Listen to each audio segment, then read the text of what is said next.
Welcome to Live Irish Myths. I have a slightly different setup tonight, as you can see. Thank you, Desiree Riley. More anon about what we're doing. Tonight is episode 101. Last night we had a lovely celebration of the 100th on the trot, day after day episode of Live Irish Myths. Happy summer solstice to you all. Hope you're all keeping safe and well on this, the longest day of the year. The moment of solstice is about 11:15 p.m. Irish time. That is when the sun reaches its maximum northerly declination for the year before turning south again. Okay, so I need to ask your patience and forgiveness for something.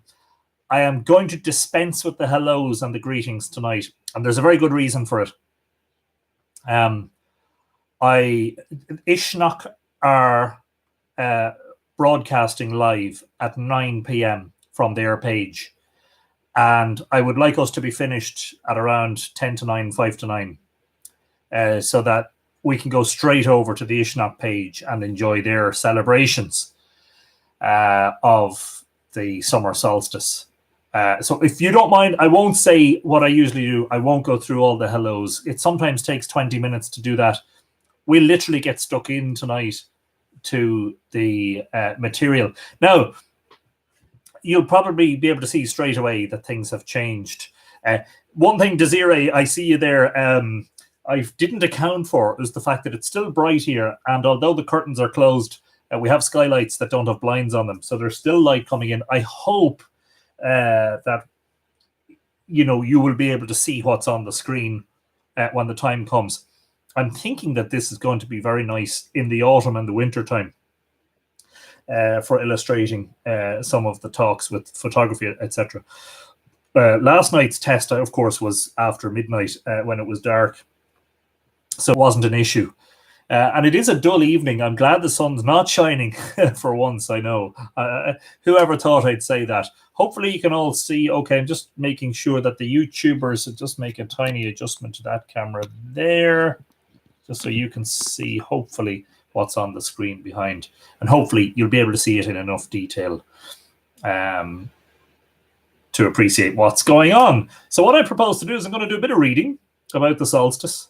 And I'm going to talk then about the astronomy of the solstice, and something that is of particular interest to me, and I hope to you at this time as we celebrate, as I say, the longest day of the year. In prehistoric times, and of course our view of the builders of Newgrange is changing this week with the release of that document in the journal Nature, that paper about the genome studies. And I've been studying that paper today, and I'm going to have to do another episode about that because the first episode we did on it the other night was episode 98, was based on all the media coverage of the story. Now that I've had a chance to read the paper and go through it with a highlighter, it's very interesting and very exciting stuff. So I think we'll do another episode about that shortly. Oh, somebody's looking for the Ishnok link. Of course. It's facebook.com/Hill of Ishnok. And that's HILLOFUISNEACH. I'm going to just paste it in here as a comment. There you go. And on YouTube also, so the YouTubers can see it. So immediately when we're finished, you can pop over there and have a look at the celebrations on Ishnok. So I'm going to say a big hello to absolutely everyone today, to say, Fáilte, welcome along, good to see you. Whether you're new, regular, or lapsed and you're come back again, whatever, you're very, very welcome to Teach Mhórchu Anocht. And I'm very excited to give a short presentation about the summer solstice. So we're talking about Neolithic mostly and the monuments of the Boyne Valley. So take that as read. However, I think that this idea that, suddenly a complex lunar and solar astronomy arose out of the blue with the arrival of farming around 6,000 years ago is not sustainable. I think that it is obvious that certain concepts relating to the heavens have been sort of patently obvious for generations and generations, hundreds of years, thousands of years. The most instantly noticeable thing when you live in a place like Ireland, and remember that the Boyne Valley is between 53 and 54 degrees north of the equator latitude. When you live in a place like this, there's a stark difference in the length of the day. I spoke about that today in my live broadcast from Newgrange. Some of you may not have seen that, so I'm going to repeat it. There's a stark difference in the length of the day from midsummer to midwinter in Ireland. In midwinter, we see the sun from the moment it rises, if it's clear, which it often isn't. We're speaking about cloudless skies. In midwinter, on the day that the sun shines into Newgrange, we see the sun from the moment it rises in the southeast until it sets in the southwest. We see it for 7 hours. In midsummer, today, it's not clear today, it's raining. It was lovely and bright this morning, as you might have seen in the video, in the live streams from Douth and Newgrange.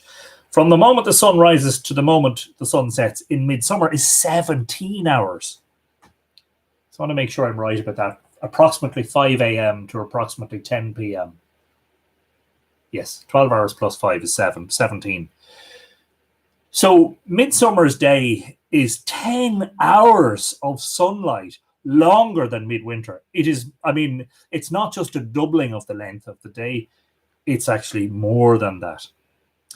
And in addition to that, what happens, and I'm going to show you that on the computer, hopefully I can illustrate this to you. Woo! Fancy new technology. Okay, it's not new technology. Projectors have been around for a while, but it's brand new to me. And Desiree Riley is the one who's responsible. Sent it to me as a gift to arrive for episode 100 yesterday. Isn't she just brilliant? A round of applause. I can hear you all clapping around the world. Okay, so just before I get to the computer, I just want to make sure I've covered off what I need to talk about. So 10 hours longer, more than double the day. So if you doubled the daylight of winter solstice, you would get 14 hours, but you add 3 onto that, it's longer again. And at nighttime, we don't get darkness at this time of year. And that's accentuated the further north you go. If you go to the Northern Isles of Scotland, if you go to the Faroe Islands, if you go to Iceland, and especially, of course, if you go into northern Norway and Sweden and inside the Arctic Circle, where at this time of the year the sun doesn't actually set at all. It is in the sky for the whole day. Conversely, in that very same location where you see the sun all day long at summer solstice in the Arctic Circle, in midwinter, you don't see the sun at all. That must be very difficult to deal with. I can't get my head around that at all. I would really, really, really be very melancholy. The winter days in Ireland, as far as I'm concerned, are short enough, and the nights long enough, you know. The material that I'm going to read to you will deal a little bit about, you know, I suppose the poetic and perhaps emotional aspects of that, because that has to have had effect on people, as it still does. There's a thing called seasonal adjustment disorder, not a bit ironically called SAD, because people get sad when the short days come in and the long nights, and they miss the sun and they miss the vibrance of it and the heat of it. And they miss all of the things that come with it. Like, did you hear the birds today at Douth in that live stream? The birds. Now, the birds are always in song at Douth. Of course they are, even in winter. But there's an extra chorus of noise in the summer because you have all of the migratory birds that are here, you know. And, yeah, you can go out without putting a jacket on, or sometimes without a jumper. And sometimes you can even wear short sleeves and shorts if you're adventurous enough in Ireland. It's not California and it's not Florida, but, you know, and mind you, somebody's going to remind me that Florida gets hurricanes. One of the differences also that's worth bearing in mind that may relate to megalithic art is that if I could just trace an arc and show you, if that's your winter sun, right, rising in the southeast and setting in the southwest, well, this equinox sun is much higher, And of course, the summer solstice sun is much higher again.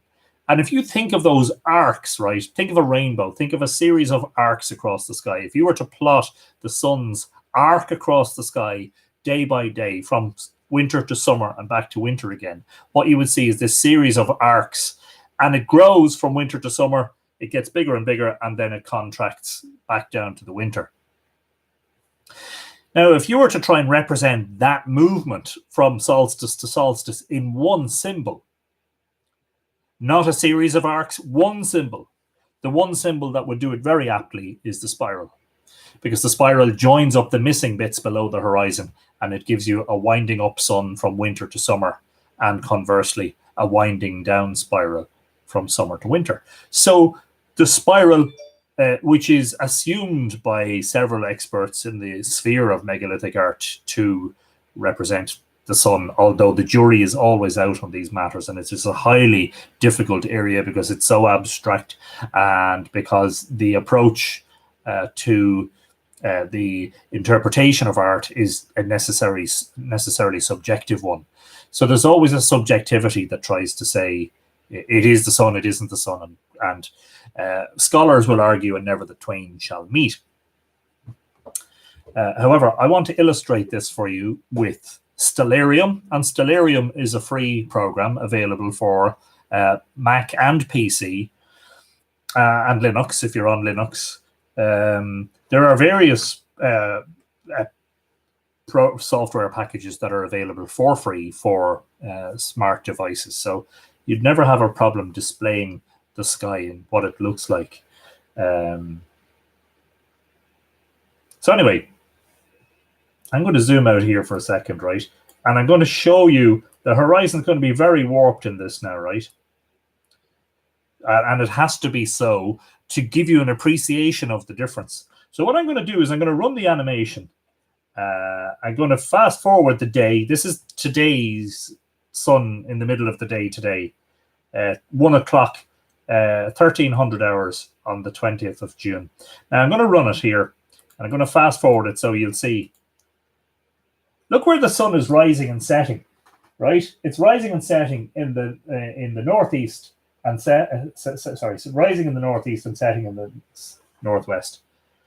But now, as the year goes on and we progress, we're on the 9th of July here. You will see that, of course. Sorry, I need to stop it just for a second, because I know you're not seeing the arc that I said you would see.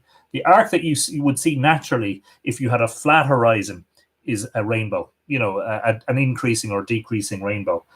This is a fisheye view, so that arc gets bent the other way. So just ignore that and just watch. So just watch. Literally what I want you to do is watch where the sun is rising and setting, and watch how that moves down the horizon until we get to winter. Okay, I'm going to try and speed it on here a little bit.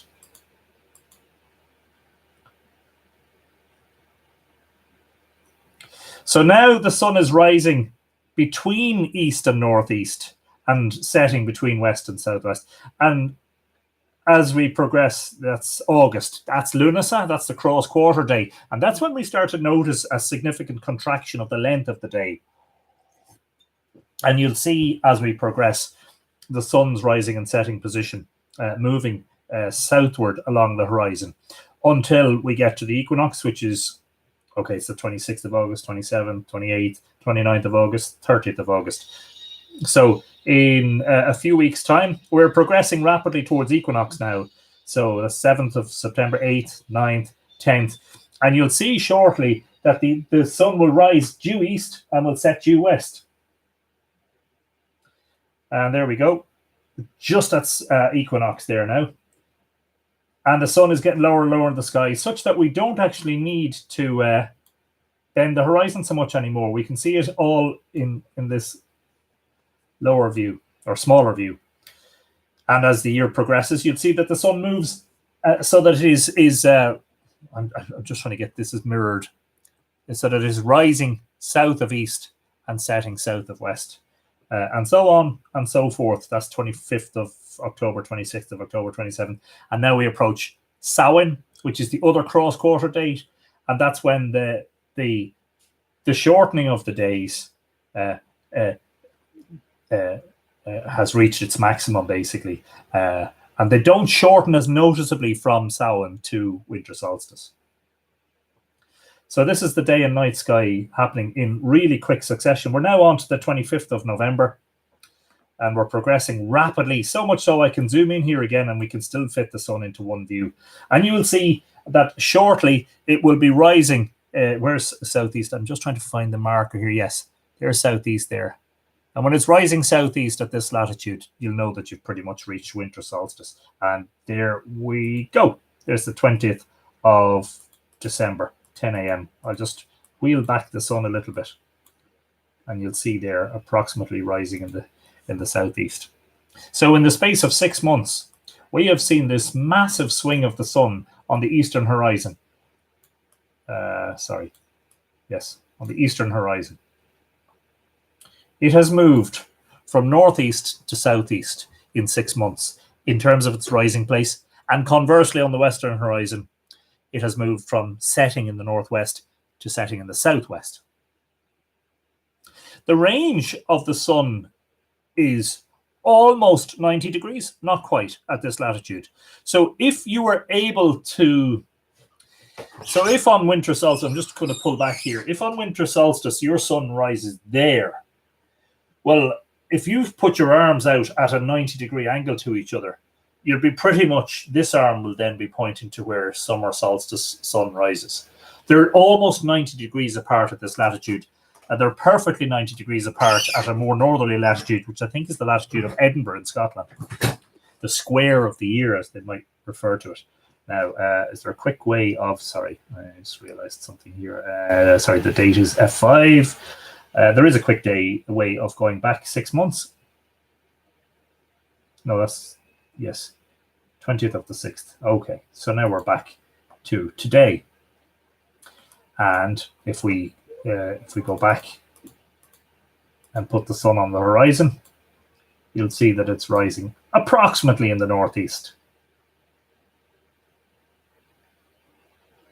Quite a long way away from where it rises in the southeast. There's an image I need to show you. I'll probably, sorry. Oh, I have two versions, two iterations of Stellarium open, it seems. I apologize. Pardon me for a moment. I'm just trying to find this photo.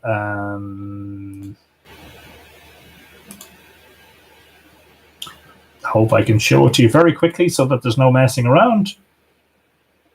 If you have my Mythical Ireland book, it's the one that's here we go. It accompanies chapter 1.1. So I hope that's big enough for you to view. But this is summer solstice sunrise at Newgrange. So if you just see the front of the monument here, and I'm going to have to move the pen a little bit for the YouTube viewers as well. The front of the monument for Facebook is there, and for YouTube is there. So it points out in that direction. And you can clearly see that the sun is rising in that direction. And the difference between them, I can't really illustrate it properly here, is, as I say, about 90 degrees.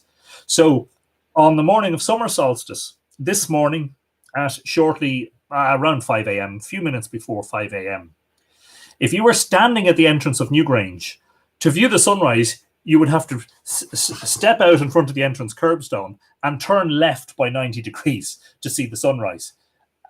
And I suppose when you become used to, when you become settled in a place, and it's something city dwellers and town dwellers don't do anymore, what we don't do is we don't watch the sweep of the sun on the horizon and watch where the moon rises and sets and where the stars come up and down. We're not akin to doing that anymore.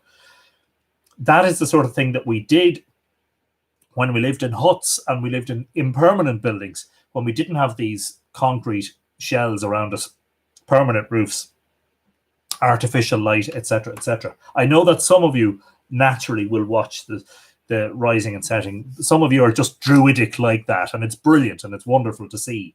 But I think most people today, probably about 95% of people, have no real conception. Like if you took somebody outside their front door, in Drogheda. Let's talk about my town. If you took somebody out, I don't own it, it's just the town I live in. If you took somebody outside their front door and said, right, show me where the sun rises in midwinter, and then show me where the sun rises in midsummer, and ask them to pinpoint the sunsets as well.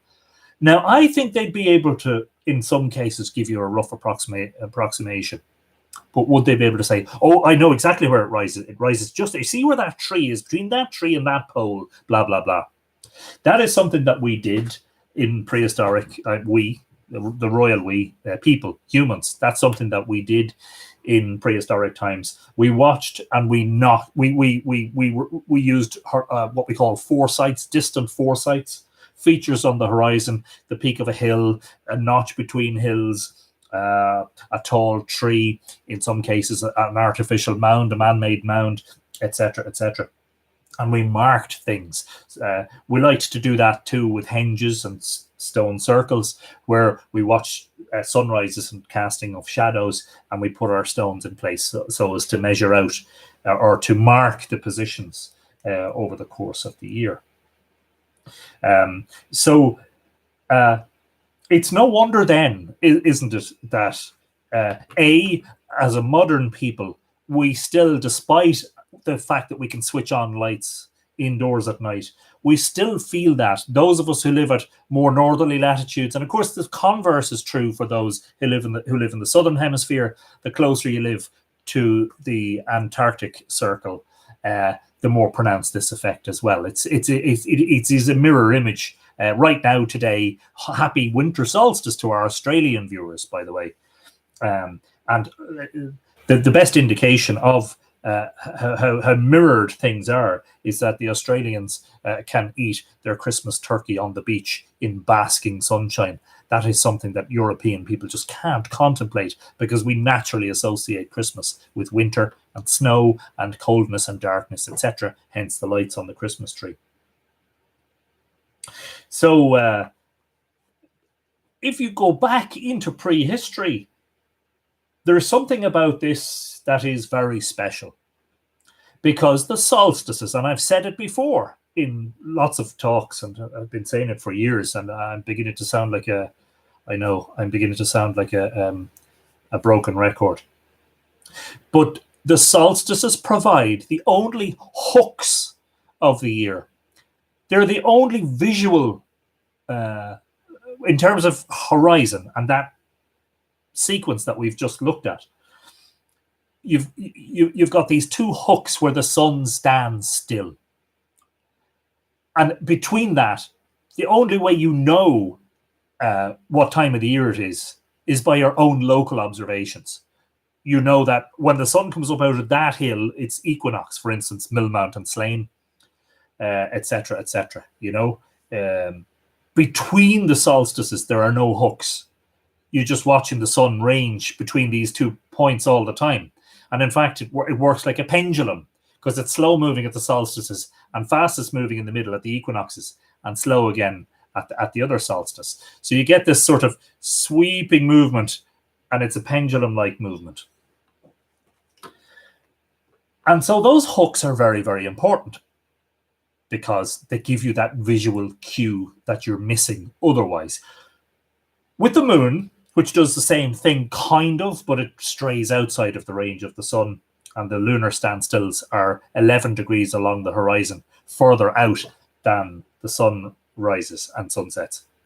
Major standstills, we call those.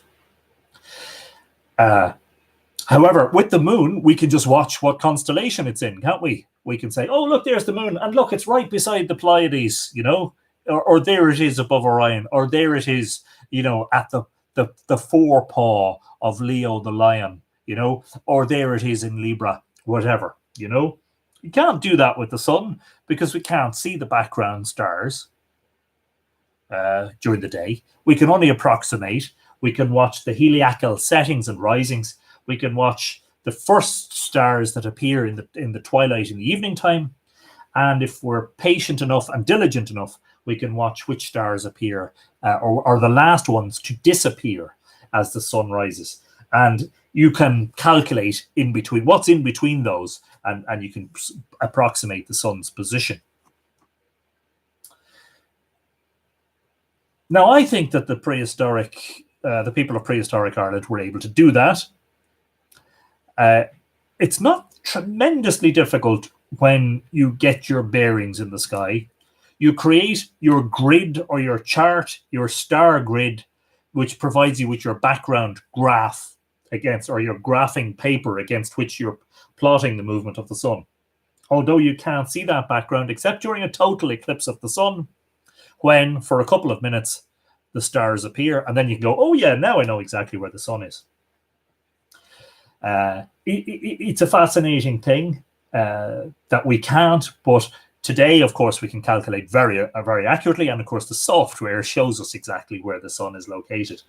In prehistoric times, could they work that out? Of course they could. It just required that little bit of diligence, a little bit of intelligence, and I think that it was the sort of information that was likely passed on in Druidic circles. See what I did there? Circles, never mind. From Druid to Druid, from high priest to high priest, from astronomer to astronomer, and you know, the leaders of the day. And there seem to have been leaders. We'll get back onto this discussion about genetics and Newgrange in coming episodes.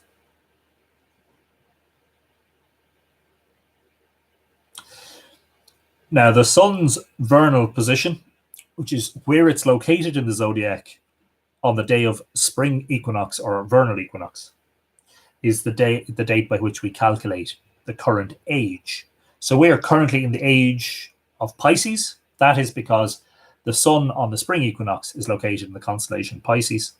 It was formerly located in Aries. Before that, it was in Taurus. Before that, it was in Gemini. And I often wonder, I have stated in Island of the Setting Sun and other places, I've often wondered whether the proliferation of bull mythology in Ireland goes back to that time when the vernal point was in the constellation Taurus. So the sun's, if you could imagine the sun's vernal point, its summer solstice point, its autumn equinox point, and its winter solstice point are 4 points on a circle. And you can imagine that they are gradually rotating through the sky. That's called precession of the equinoxes. We're not going into that tonight because I think that's too heavy. But they are slowly moving. And there's a question about whether they knew that this was happening or not. So just to try and get onto that discussion, do any of you know offhand? I know that regular Mythical Ireland followers will undoubtedly know this. And there was an eclipse today, or no, it's coming tomorrow. Sorry, I keep getting that wrong.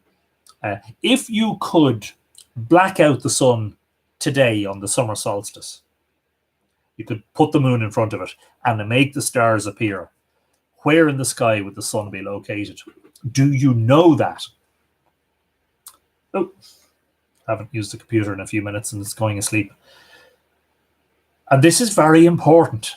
And it's extremely important, I believe, astrologically, although I'm not an astrologer, limited belief in the, the idea that the positions of the stars and planets affect us. Limited. I'm not saying I don't. I'm just saying it is rather a controversy. It's rather a large can of worms.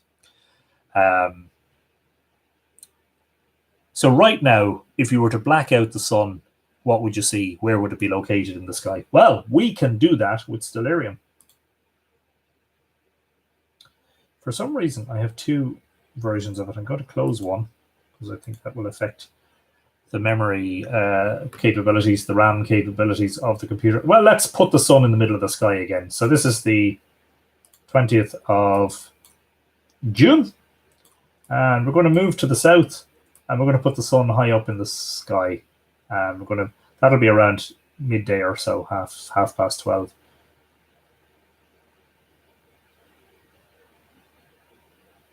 So there it is, climbing high in the sky in the south. So I can do this. I can cheat.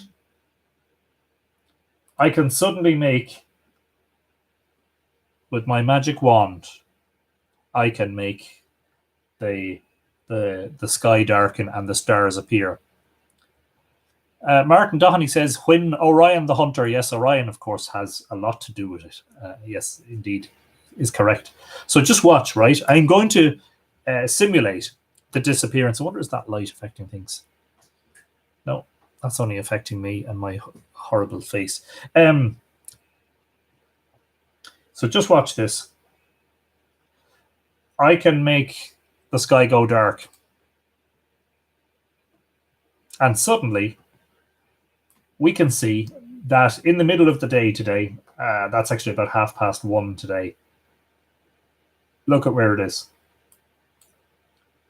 The sun is positioned above Orion, right? Now let's add in Orion there. And you see our sun is here. So, pardon me, Orion's belt, his shoulders, his shield, the nebula, his two knees or his feet, and here his hand raised, basically grabbing the sun or carrying it across the sky. In this regard, Orion serves a little bit momentarily as a 13th zodiac constellation, because what's actually happening here is that the moon is passing, sorry, the sun is passing between Taurus and, between Taurus and Gemini. I need to put it in the right. It's moving from Taurus into Gemini. Interestingly, also, at this moment in time, it is immersed in the river of the sky, the Milky Way. So if we could, how do I turn on the ecliptic? Markings. Ecliptic of data, whatever. So there are 2 points in the sky where the sun's path through the sky, which astronomers call the ecliptic, that is this arc. Sorry, see this arc here across the image. That is the sun's path. It's an imaginary ring through the zodiac. In fact, it is us on the Earth that are moving around the sun causing this to happen. It's not actually the sun that's moving. So if I was to go forward by 6 months, which I'm going to do the quick way, I'm not going to do the animated way. I'm going to do it here. There's December the 20th, right? You will see that the sun is also located in the Milky Way. That's the Milky Way there running down through the image here. So there are 2 points where the rings intersect. There's this great ring of light, Bealach na Bófinne, the way of the white cow, was what it was known as in Irish, or Bóthar na Bófinne, the road of the white cow. And the Boyne River is called Áin Bófinne, the river of the white cow. There are 2 places where the sun's path crosses that milky river. One of them is between, it's between Scorpius and Sagittarius, beneath Ophiuchus, the serpent bearer. And the other one, I'm going to go back now to today. And the other one is between the horns of Taurus and the feet of Gemini above Orion. Now, I'll just turn on the constellation art for a second, just to give you an idea what that looks like. So we're imagining a giant hero, warrior, god, deity, hunter, a giant figure. Like the best visualization of this is, and Richard Moore said this to me one day 20 years ago. I thought it was brilliant.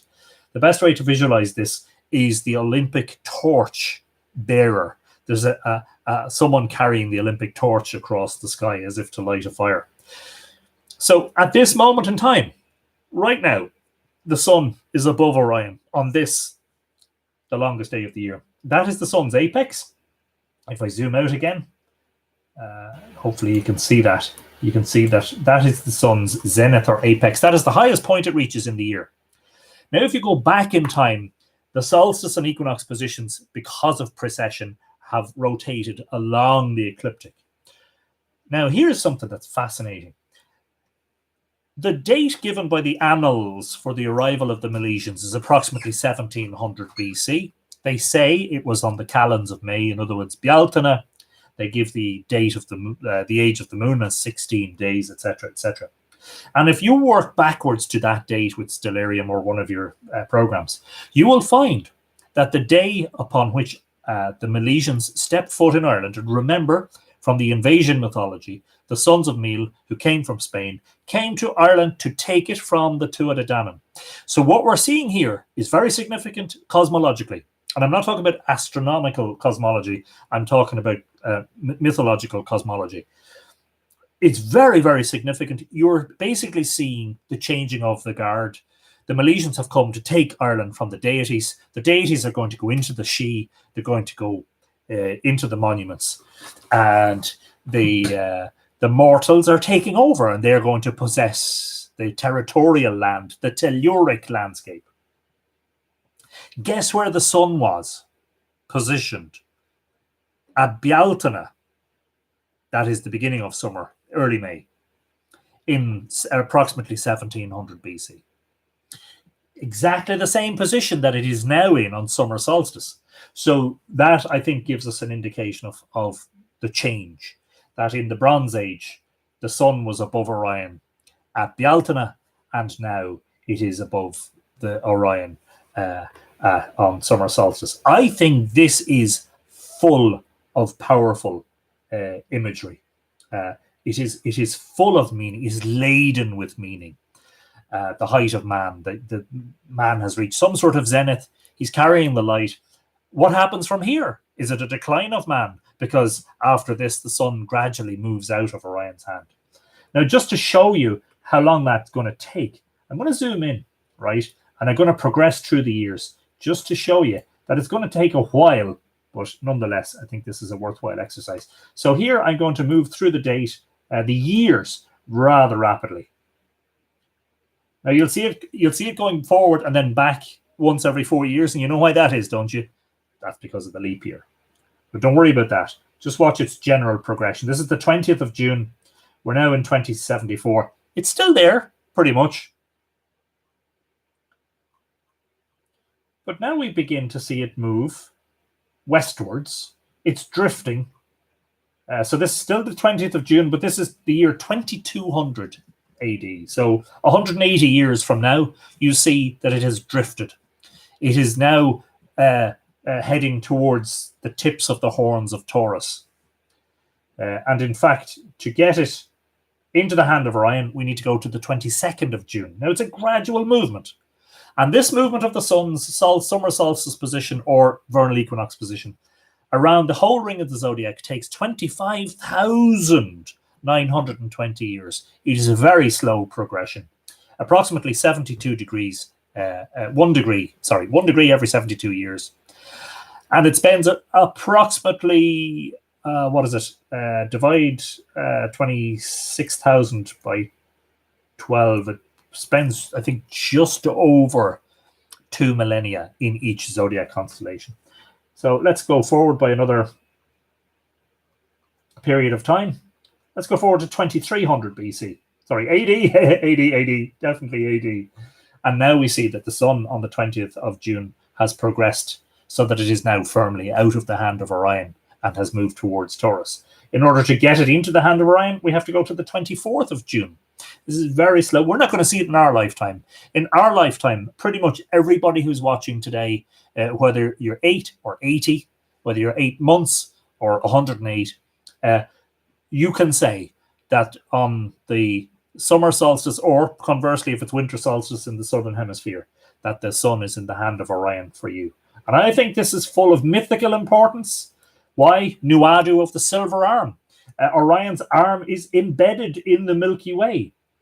The silvery Argathros, as it is described in the Dinshanicus, a silvery river. His arm is dipped in a river of silvery light. And he, as Cuchulainn, for instance, Fionn McCool, is seen to control the movement and to guard the ford, as Cuchulainn is often said to have done in mythology, in the Táin Cúailnge. He guards the ford. The cattle are often described as crossing a river in mythology. What does that mean? Is that the planets? Who calls the kine or the cattle of Tethra and sees them dance in the bright heavens? Is a translation of one of the lines from Amergin's song when you landed. So no doubt we now know why it is that. So picture, okay, this is 2300 AD on the 24th of June. Let's Pretend that it's Bealtaine, 1700 BC, and Avergin or Amergin is about to set foot on the shores of the Boyne. What does he say? Who but I knows the place where the sun sets? Who but I knows the ages of the moon? What land is better than this island of the setting sun? The reason he knows the place where the sun sets is this. Watch. The reason he knows it, it's so obvious when you look at it, is because he carries the sun all the way to the horizon. That's what he does. Who but I knows the ages of the moon? Avergin Glungyal Bright Knee Rigel, which is an Arabic name, the Bright Knee star of Orion. Avergin Bright Knee is Orion. And the reason he knows where the sun sets is because he carries the sun like the torchbearer on that date, on the auspicious date of their arrival into Ireland after the battles with the Dedanans, when they have finally come to take over. He carries the sun to the horizon. Who but I knows the ages of the moon? Well, how would you know that? Well, of course, we spoke in previous episodes, and we're not going to get into it in depth tonight, about the two periods of the moon, the sidereal, which is the time it takes the moon to go from, let's say, from this point above Orion back to this point, 27 days approximately. The time it takes to go from full moon to full moon, 29 days. But if you are Orion guarding the ford of night, and it's described in Kieran Carson's translation of the time as the starlit ford of night, very, very appropriately. If you were guarding the ford and you were allowing the moon, the cow, Boan, to cross, then you would, of course, be keeping a tally of the number of times it passes, and you would know the ages of the moon, wouldn't you? Incredible stuff. Lu Lovfaba, Lu of the long arm, often said by scholars to perhaps represent the long throw and his ability to throw things. Fionn McCool, who threw standing stones that are aligned with solstices and equinoxes, etc. That is because it is Orion is the giant of the sky, is the one who is seen to throw the sun around. And in a sort of a poetic version of that vision, a stone aligned to the sun is seen as the stone was thrown by Fionn McCool. Well, really, it's the sun in that position that's being thrown by Fionn McCool. I hope I haven't left anything out. I'm going to do a little bit of reading. I'm just conscious of the time. It is 8:42, and I want you to be out of here for 9 o'clock. Hang on, I'm just getting a message from Ishnok here. Yeah, okay, Ishnok are proceeding as planned. So at 9 o'clock, they're having a celebration of summer solstice. It's wet and windy on Ishnok, but they're proceeding anyway. Is Orion Lu, asks Janet. I have proposed so in my works, in my written works. Yes, I have. In recent years, and so this is related perhaps a little bit anyway. In recent years, during the summer, I've been tracking the northerly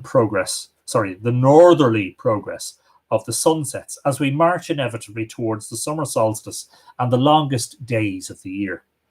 As much as I love the approach of midsummer, watching the sunsets is always tinged with sadness for me. By the way, I hope that the fan on the projector isn't too distracting.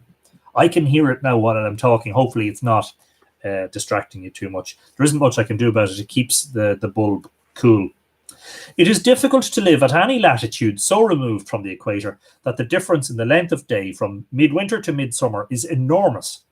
It's not so difficult to live in Ireland in summer, when the days are long and there's a great spurt of life and growth. Winter is a different story. The days are short and are often shortened further by a darkness that is creeping and all-encompassing.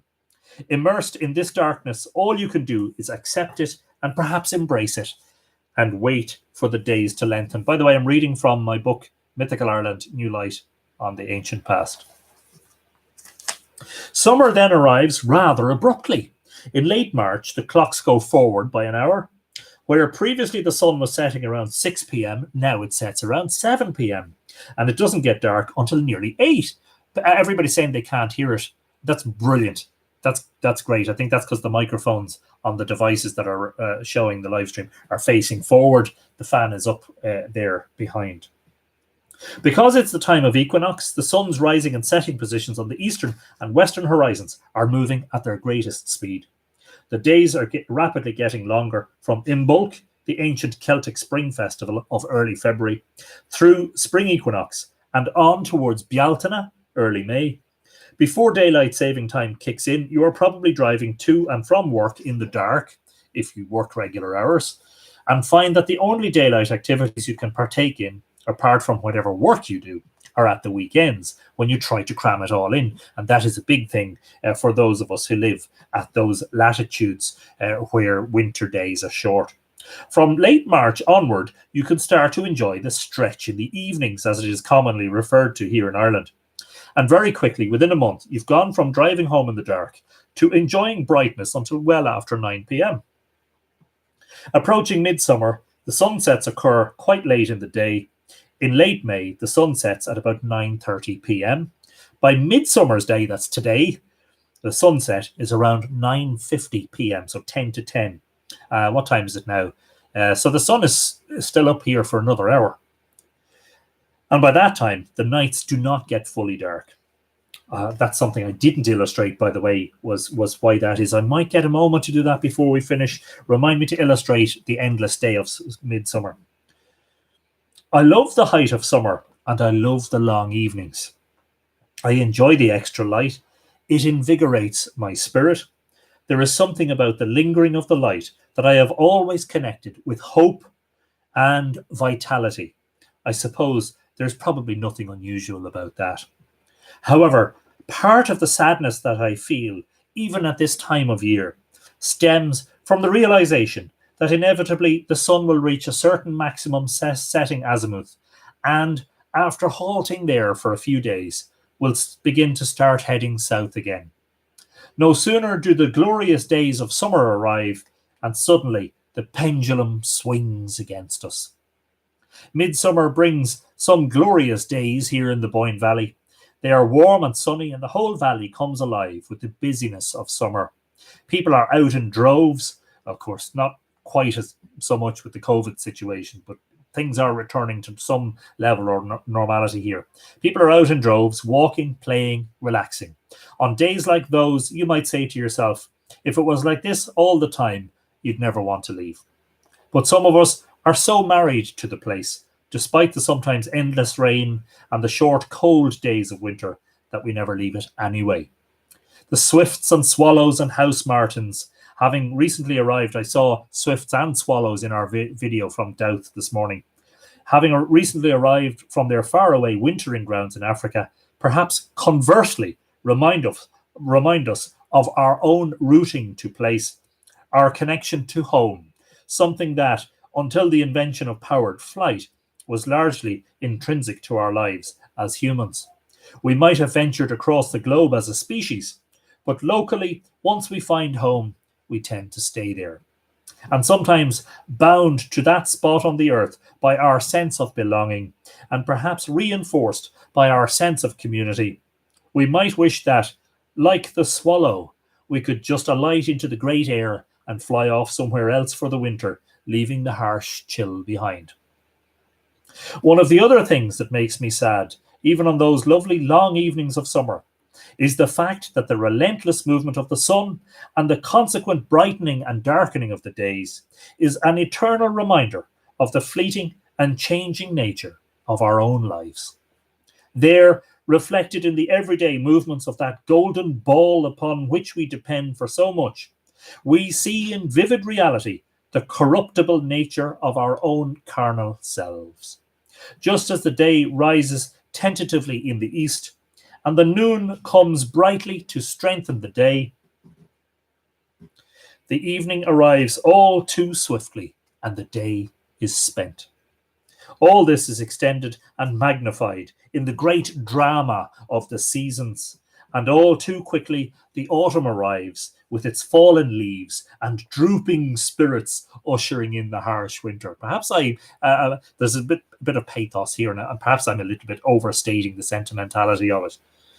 So even as we watch the sun dropping down onto the far green-grey hills in the warm evening, we could contemplate the relentless march of time and of season and how the winters and summers rise and fall with alarming haste. And of course, that reminds us of the work of Mircea Eliade, the myth of the eternal return. He talks more, I think, in terms of the return of the moon. And we think back perhaps to the metaphorical dark and bright seasons in our own lives. Times when we might have enjoyed a fulsome vitality, or times when maybe there was darkness or a lack of light. We might think of people, friends, relatives, or acquaintances upon whose lives the sun set all too soon. All of this gives us good reason to enjoy as much as possible while we have the time, and while we might be able to, the glorious coming of the long evenings of summer. And perhaps as we watch that sinking red orb strike the horizon, we might also remember the ancient ancestors who possibly stood at the same spot and watched that same sun disappear into the earth. That is chapter 7.2 from Mythical Ireland, New Light on the Ancient Past. So before we go, I just want to try and demonstrate this to you. And this is in relation to the myth of doubt, which we spoke about in the episode 98, the one about the new information about the DNA at Newgrange. That the myth of doubt says that it was built during a time of endless day when this king's sister had cast a spell on the sun to make it stand still in the sky. And I think I know what that relates to. So let's turn back on the sun. Let's get rid of the constellation art. And let's look at what happens into the nighttime, right? Today. This is today. Look what happens after the sun sets, right? You'll see it heading for the horizon gradually here. Setting in the northwest, hopefully. If it does what it's told to, see it drooping down there. We're speeding up the day. I'm casting my druidic spell, making the sun go quicker. Okay, and watch now when it sets. I'm going to zoom out. It's heading towards the horizon there. It's just setting there now. And, things begin to get dark. And the stars come out. But at this time of the year, and it's not tremendously well illustrated, perhaps I have the horizon. I haven't got the horizon settings just right, or the atmosphere settings just right. At this time of the year, we actually don't get dark night in Ireland at this latitude. And that is because there's an eternal twilight on the northern horizon. The effect of that is that we get this endless day that is spoken of in the Dingenicus mythology. So from the moment the sun disappears at summer solstice until it reappears again is a period of 6 hours, a little bit more than 6 hours, perhaps 6 or 7 hours. But if we could get rid of the horizon here, watch what happens, right? I'm going to get rid of the horizon here. I'm going to delete the horizon. What happens is that even in the middle of the night, the sun doesn't dip far enough below the horizon for astronomical twilight to end. What that means in layman's terms is that, see, I've just removed the horizon to show you that the sun isn't really that far beneath the horizon at summer solstice. And so its light is still affecting us. We are not in complete darkness. This is something that only happens for about 3 weeks either side of solstice. So roughly speaking, from the beginning of June until the middle of July. It's more pronounced further north. If you live in Orkney, for instance, which is it's 2 or 3 degrees of latitude further north, it will be much more pronounced. I know from my own time, 3 or 4 summers ago, 2016 maybe, at the time of midsummer, I was on Tory Island off the northern coast of Donegal, and the sun set at about 10 past 10, which is 15 to 20 minutes later than it sets at summer solstice in Drogheda. So the more northerly you go, the more pronounced is this twilight, until, of course, as I said earlier, you get to the Arctic Circle and it doesn't get dark at all because the sun is there all day long. I hope I have managed to cover. I know there's a tremendous amount we could say, but don't worry, because we had an episode about Bealtaine, and there is lots of stuff on my blog and on the YouTube channel in relation to these sort of astronomical dates. But the most important thing that separates winter solstice and summer solstice from the equinoxes and the cross quarter dates is that hook, that standing still on the horizon, because it is that standstill that is most important, because If you are rooted to the earth somewhere and you've created a monument and you want to create a more complex monument, you're going to want to mark out those hooks, the winter solstice sunrise and sunset, and the summer solstice sunrise and sunset. And then between those, you can start to mark things like the cross quarters and the equinoxes, and then the moon rises, and you can factor all those in. The hooks of the year are the important ones. We've reached the hook of the year, folks. These are the longest days. The sun will not move on the horizon. Your human eye, if you watch the sun rises or sunsets at this time of the year, your human eye will not detect any movement for about 5 days. Only more precise equipment, astronomical equipment, telescopes, etc., will discern that for you. I hope you've enjoyed tonight's talk. Thank you, as always, to Mythical Ireland patrons at patreon.com/Mythical Ireland. You might perhaps take a look at that if you want to become a patron and support what I do.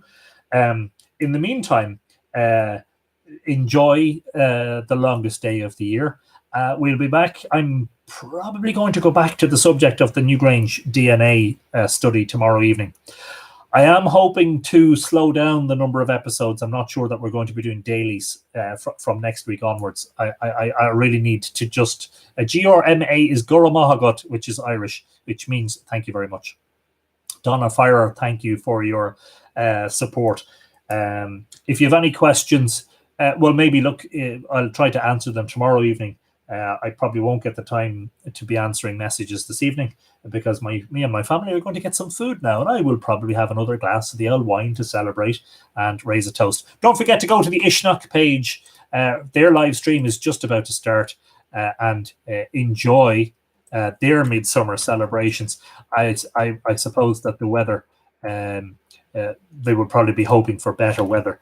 But look, it's Ireland. You get what you take. We had a drought in the spring, which lasted until about a little bit over 2 weeks ago, and it's been raining quite a lot since then. In the meantime, keep washing your hands, use hand sanitizer, practice physical distancing outside, wear a mask when you're in public that covers nose and mouth. We'll be back tomorrow evening for more on, I think we'll go back to the Newgrange. I've studied that, and I think it's fascinating. I think there's much more to be said. Hope you've enjoyed the projections tonight, and I hope that the visual helped you with the Amergin thing. That I can't explain that except for in a moving picture, and I think it was really fabulous. Desiree, thank you from the bottom of our hearts for your wonderful gift to the Mythical Ireland community. In the meantime, Kolosov, Slán go Fóil, Ichawa, and don't forget to come back tomorrow night. I'm Anthony Murphy of Mythical Ireland. You have been fantastic. This has been episode 101 of Live Irish Myths. We'll see you tomorrow evening.